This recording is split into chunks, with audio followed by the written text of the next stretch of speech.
Assalomu alaykum. Bugun men sizlarga go'shtli issiq taom tayyorlashni o'rgataman. Go'shtli taomimizning mahsulotlarini hammasini video ostiga yozib qoldiraman.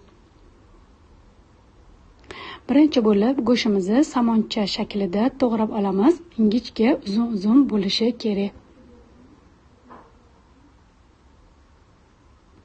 Go'shtimizni to'g'rab bo'ldik. Endi piyozimizni to'g'raymiz. Piyozni o'rtasidan bo'lib, piyozni ham xuddi shunday uzunchoq shaklda to'g'rab olamiz. Qozonimizni yaxshilab qizdirib, 100-150 gram yog' solamiz va to'g'ralgan go'shtimizni qovurishni boshlaymiz. Go'shtni yaxshilab baland olovda qovuramiz. Suv chiqib tugaguncha go'sht qovuriladi.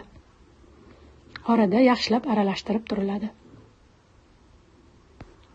Go'shtimizni suv chiqishni boshladi. Hali yana ancha suv chiqadi. Baland olovda suv tugaguncha qovurishda davom etamiz. Faqat orada aralashtirib turamiz. Go'shtimiz qovurilib turguncha biz guruchimizni tayyorlaymiz. 300 gram lazer guruchni yaxshilab yuvib, suvga o'tib qo'ygandim. Suvini to'kdim. Endi qizib turgan tovamizga sariyog' solamiz. 70-80 gram sariyog'imizni qizib turgan tovamizga solamizda yaxshilab eritib olamiz. Men ziva sariyog'idan foydalandim.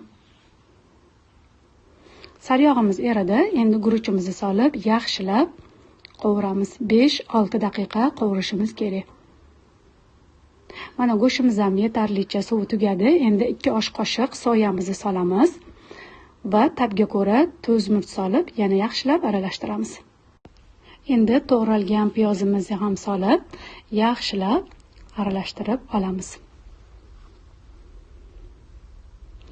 Endi piyoz solgandan keyin yana 15 daqiqaga past olovga dimlab qo'yamiz. Bu orada guruchimiz ham tayyor bo'lib qoldi. Guruchimizni ham ora-orada aralashtirib turamiz, chunki tagiga olib qolishi mumkin. Mana guruchimiz yetarlicha qovurildi. O'sha men xohlagan massa, ya'ni qotguncha qovurdim, yetadi. Endi botguncha suv quyamiz. Lazer guruchga ko'p suv quyib bo'lmaydi, chunki lazer ko'p suv ko'tarolmaydi. Mana yetarlicha bo'ldi suvi. Endi tabga ko'ra tuz solamiz va yaxshilab aralashtiramiz.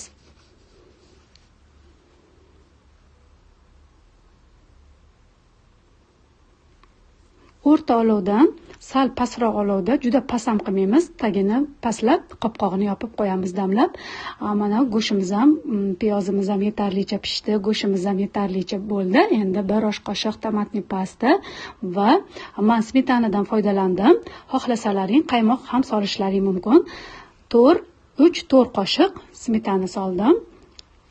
Agar chesnoklaring bo'lsa, sveji chesnok solishlaring mumkin. Men chesnochli sousdan foydalandim. 1 choy qoshiq chesnochli sous soldim. Endi yaxshilab hamma massani solgandan keyin aralashtirib olamiz.